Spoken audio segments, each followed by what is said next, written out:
네. 자유한국당의 김영우 의원입니다. 제 지역구는 경기도 포천하고 가평입니다. 저도 그 서북고시를 보고 이 자리에 올 걸 그랬습니다. 예, 오늘 우리가 이 자리에 왜 모였는지, 왜 우리가 이 자리에서 시국 대토론회를 열어야 되는지에 대해서 생각을 해봤습니다. 저는 위기의식 때문에 우리가 모였다 생각합니다. 어떤 위기냐? 하나는 대한민국 정체성의 위기입니다. 지금 이 나라가 자유민주주의에 기반한 이 대한민국이 제대로 가고 있는지에 대한 걱정 때문에 우리가 이 자리에 모였다 생각합니다. 또 하나는 보수 야당의 위기입니다. 보수당의 위기다. 지금 이렇게 보수 정당이 허약한 채로 계속 지속이 되면은 결국은 이 대한민국 정체성의 위기가 더욱더 공고해지고 결국에는 파국을 맞을지도 모른다 하는 그런 위기의식입니다. 한번 보겠습니다. 대한민국 정체성의 위기, 이것은 제가 여러 가지를 말씀드리지 않아도 다들 이 자리에 계신 분들은 아마 이미 알고 계시리라 생각합니다. 저는 20대 국회에서 국방위원장도 지냈습니다.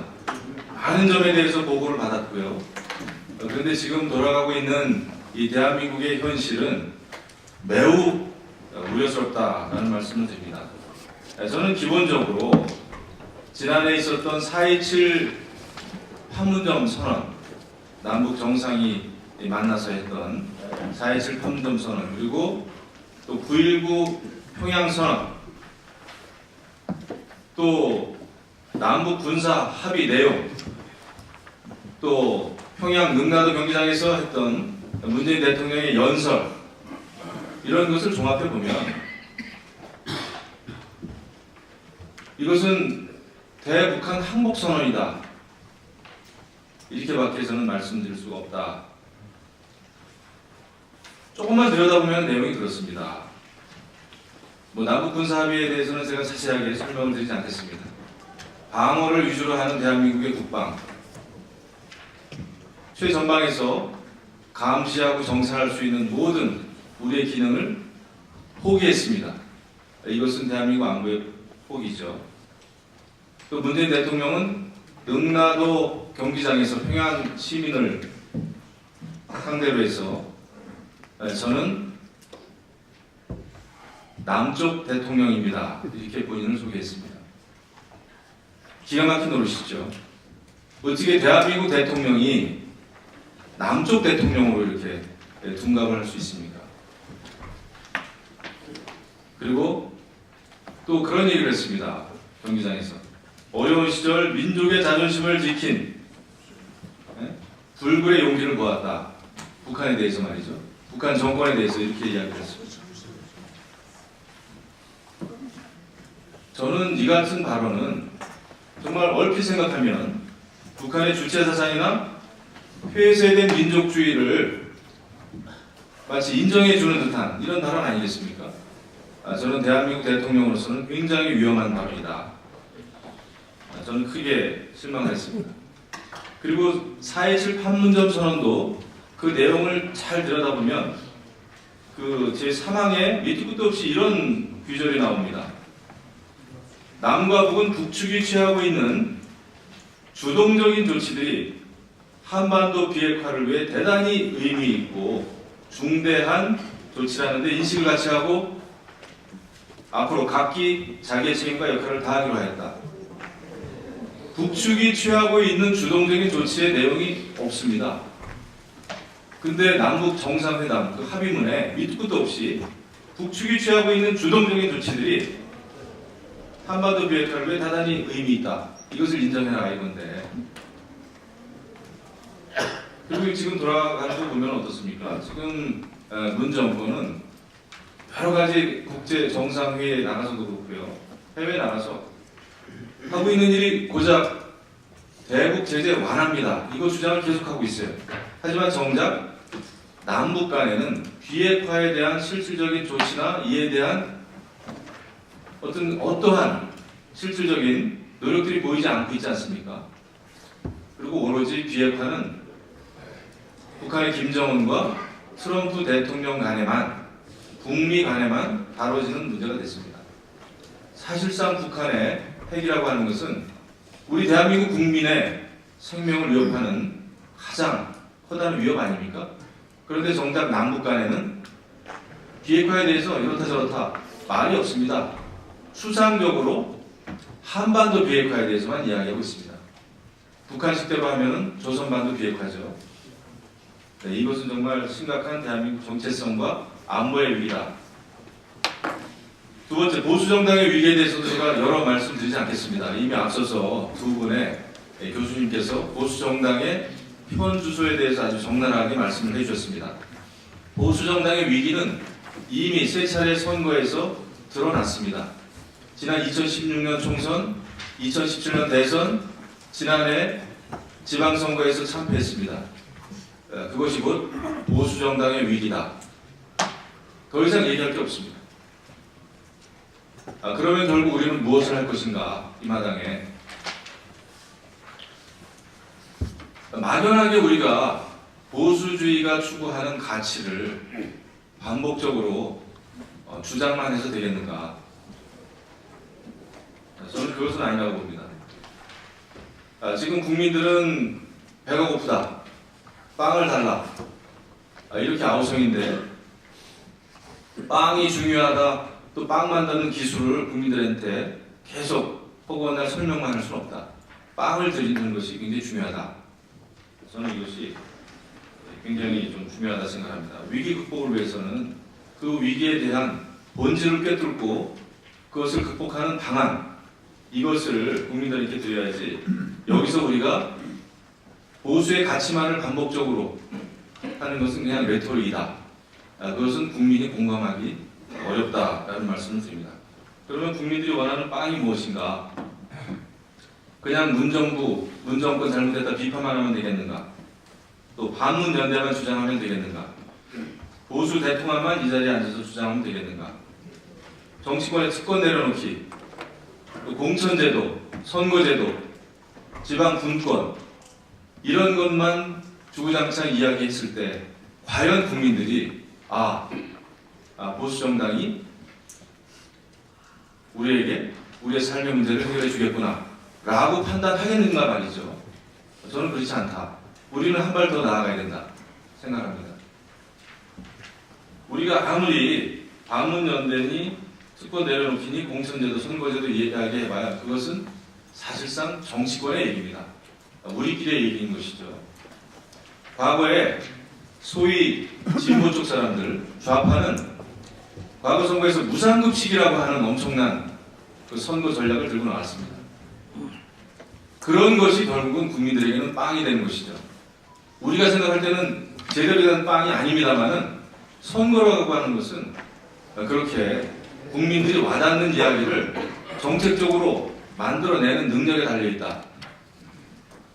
그리고 그 정책을 국민들에게 잘 쓰이지 하는 그 선거 전략에 달려있다, 이렇게 생각합니다. 그래서 우리 보수정당은 조금 더 전략적일 필요가 있다.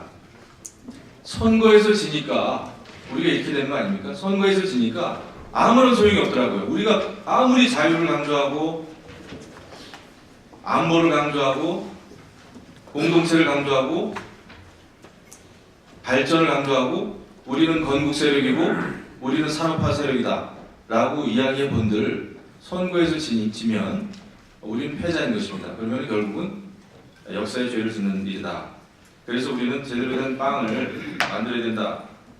정책 비전을 만들어야 된다는 것입니다. 그래서 우리가 추구하는 가치를 교육적인 면에서, 또 일자리 면에서, 부동산 주택 문제에서, 또 세금 문제, 복지, 연금 이런 거에 있어서 국민들이 공감할 수 있는 그런 정책을, 피부에 와닿는 정책을 만드는 것이 매우 중요하다, 이런 말씀을 드립니다.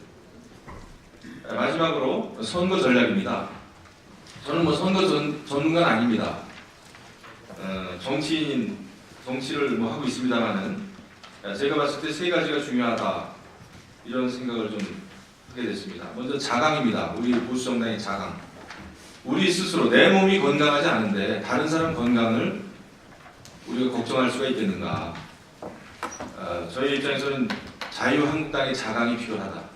또 자유한국당이 자강되기 위해서는 우리 112명의 국회의원 한 사람 한 사람, 소위 헌법기관이라고 하는 우리 한 사람 한 사람이 정신무장이 돼 있어야 되겠다. 문정권의 여러 가지 신적폐에 대해서 고발하고 맞서고 언론 인터뷰하고 글도 쓰고 이런 전투력이 좀 필요하다. 이런 생각이 듭니다. 근데 지금 아쉽게도 유튜브, 지금 우리 옆에 계신 이현주 의원님도 정말 유튜브 굉장히 열심히 하시죠. 저는 굉장히 유용한 그런 매체를 잘 활용하신다 이렇게 생각합니다. 근데 또 간혹 가다가 어떤 분들은 유튜브도 좋습니다. 하지만 너무 정치인 한 사람 한 사람이 코미디화 되면은 우리 보수의 어떤 품격이 좀 떨어지지 않나 저는 이런 생각도 합니다. 우리는 보수 전체와 또 합리적인 모든 국민들을 다 아울러야 우리가 선거에 이기는 거 아니겠습니까? 자기 입맛에 맞는 자기 매니아, 자기 지지층만을 상대로 하는 유튜브는 좀 한계가 있다. 그리고 오히려 정당에서도 스타 군단을 좀 만들어야 된다 생각합니다. 개인기도 중요하지만은 우리 정당에서도 민주화 운동을 해서 학생운동 한 분들 얼마나 많습니까? 그 당시에 다 같이 했죠. 그러면은 민주화라고 하는 것이 과연 소위 지금 정부와 여당의 전유물이냐 이렇게 되는 것은 뭔가 잘못된 거 아닙니까? 이런 것도 우리가 공동의 유튜브 대응 얼마든지 그런 집단 토론, 그룹 토론 이런 게 좀 필요하다 이런 생각합니다. 그래서 국민이 바라는 정당 모습을 우리가 만들어 가야 된다. 그리고 저는 보수 대통합 굉장히 중요하다고 생각합니다. 지금 정당이 굉장히 허약하죠. 그래서 보수 원탁회의를 주장합니다. 이것도 일종의 보수 원탁회의를 만들어가는 하나의 단초가 될 수 있겠죠. 특정 정당만 지금 가지면 안 된다. 그래서 시민단체와 보수 정당이 모여서 내년 선거 저는 준비해야 된다고 봅니다. 역할 조정해야 된다고 봅니다. 역할 분담해야 되죠. 그렇게 해서 내년 총선은 단순한 총선이 아니라 잘못 가고 있는 대한민국을 바로잡기 위한 대단히 중요한 선거다라는 문제의식을 가지고 보수 원탁회의를 할 것을 제안합니다. 다양한 원탁회의가 있어야 되겠죠. 청년 보수 원탁회의도 있어야 될 것입니다. 여러 가지 인권 원탁회의도 해야 될 겁니다. 그래서 저는 원탁회의를 제안하는 바입니다. 끝으로 문정권에 대한 신적폐에 대해서 우리가 대응을 잘해야 된다. 지금 손혜원 의원 완전 게이트 수준 아닙니까? 손혜원 의원이 기자회견 하는데 옆에서 왜 홍영표 원내대표가 들러리를 섭니까? 왜? 저는 곡절이 있다고 봐요. 그 정도로 손혜원 의원이 차지하는 비중이 여당에서는 큰 것입니다. 뭔가 있는 거죠. 이것을 우리는 TF팀이라도 만들어서 파헤쳐야 된다. 이것은 저는 분명히 게이트 수준이다. 그리고 저는 문정권의 신적폐 백서를 만들어야 된다고 생각합니다. 어떤 분들은 보수 정당에서 박근혜 대통령에 대한 탄핵 백서를 만들자 그러는데 저는 그런 거 만들 때가 아니라고 봅니다. 우리는 문정권하고 싸우기에도 지금 바쁩니다. 문정권이 자신들이 공약한 내용이 어떻게 잘못 지켜지고 있고 또 적폐청산을 한다고 그러면서 얼마나 많은 신적폐를 지금 만들어가고 있느냐에 대해서 우리는 낱낱이 신적폐 백서를 만들어서 대응해야 된다. 그리고 우리 국회의원 한 사람 한 사람이 그런 신적폐에 대해서 싸우는 것을 좀 우습지만은 수치화해야 된다 생각합니다. 그렇게 해서 나중에 그런 거 공천에 반영하면 좋겠죠. 그렇게 돼야 우리가 뭔가 불이 붙지 이렇게 막연하게 112명의 국회의원들 우리 정당 얘기입니다. 지금 존재감이 솔직히 없잖아요. 뭐 저부터도 그렇지 않습니까? 어떻게 보면. 저도 사실 반성합니다. 하지만 이제는 정말 전략적으로 대응하지 않으면 내년 총선 어렵다 자칫 잘못하면 이해찬 저쪽 정당 대표 말대로 20년, 30년 우리는 계속해서 선거에서 질 수 있다. 우리가 분열되고 힘이 없으면 선거에서 지는 거 아니겠습니까? 그렇죠? 그래서 신접해에 대해서 우리가 대응을 잘해야 되겠다. 결론적으로 자유진영이라는 이름으로 오늘 우리가 이렇게 모였습니다. 그래서 저는 새로운 좀 희망을 봅니다. 우리 정당 차원에서도 또 우리 국회의원 차원에서도 할 수 있는 최선의 노력을 좀 다 하면서 정말 거대한 차원의 보수 대통합, 정치인들 몇 명 끼리끼리 모이는 정치 이벤트가 아닌 보수 대통합, 자유진영이라고 하는 자유의 가치를 추진하는 이 소셜 무브먼트죠. 사회 운동이 될 수 있도록 저도 할 수 있는 일을 찾아서 열심히 하겠다는 말씀을 드립니다. 감사합니다.